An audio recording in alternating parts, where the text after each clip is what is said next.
Olá. Seria falso pensar que é preciso escolher entre felicidade e sabedoria.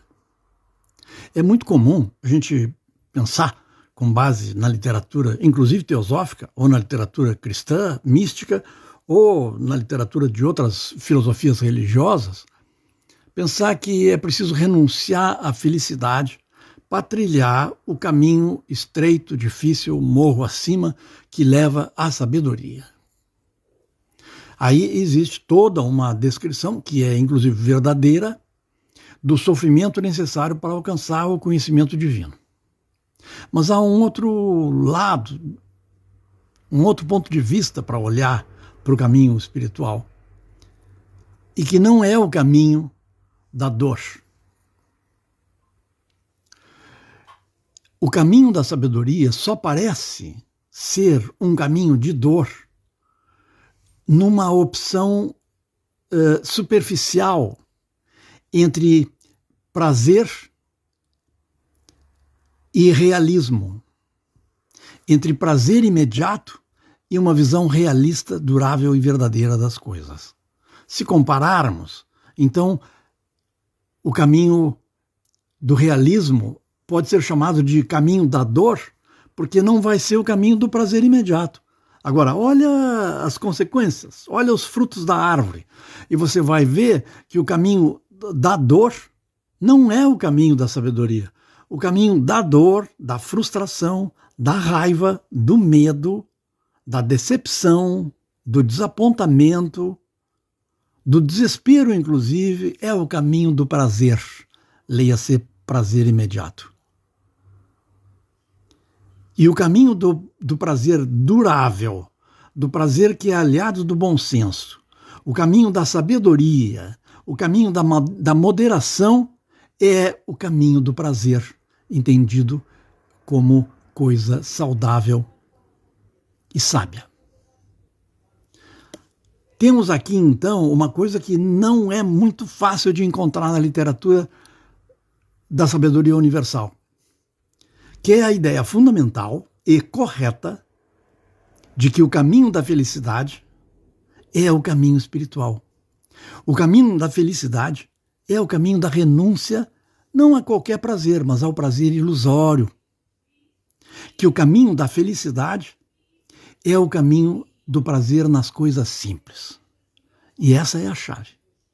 A chave, tanto da sabedoria como a chave da felicidade, são duas coisas que andam juntas, sabedoria e felicidade.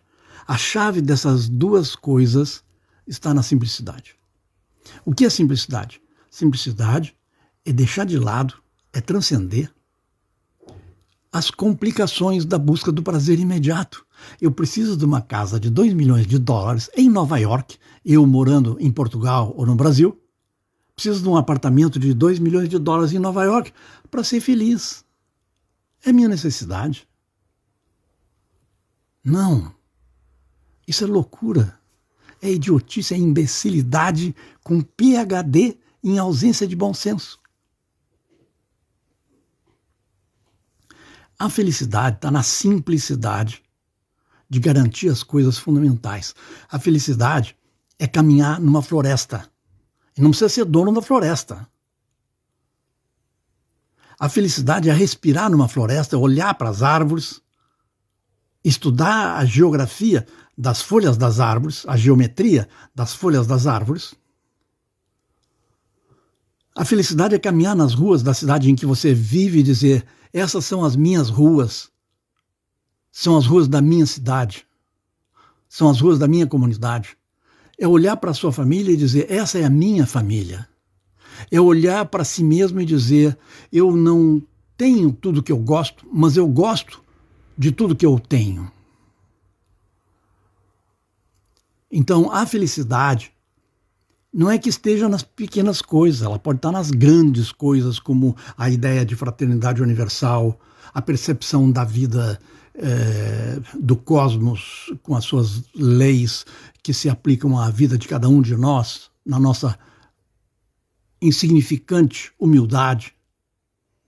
A felicidade não está necessariamente nas pequenas coisas, ela pode estar nas coisas mais grandiosas do universo, mas vistas com simplicidade. Eu sou pequeno diante do cosmos, e isso me faz feliz porque eu percebo a unidade entre eu, o grão de areia, e o cosmos como oceano de luz, sem limites. Então, a humildade, a simplicidade, é a lente através da qual nós podemos compreender o lado maravilhoso da vida e ser felizes. Menos é mais, como sempre. A renúncia nos permite vivenciar aquilo que é grandioso, como se fosse nosso, porque nós percebemos que nós é que pertencemos ao universo. E isso é mais do que suficiente, porque isso estabelece um elo de unidade, de identidade entre nós e o universo.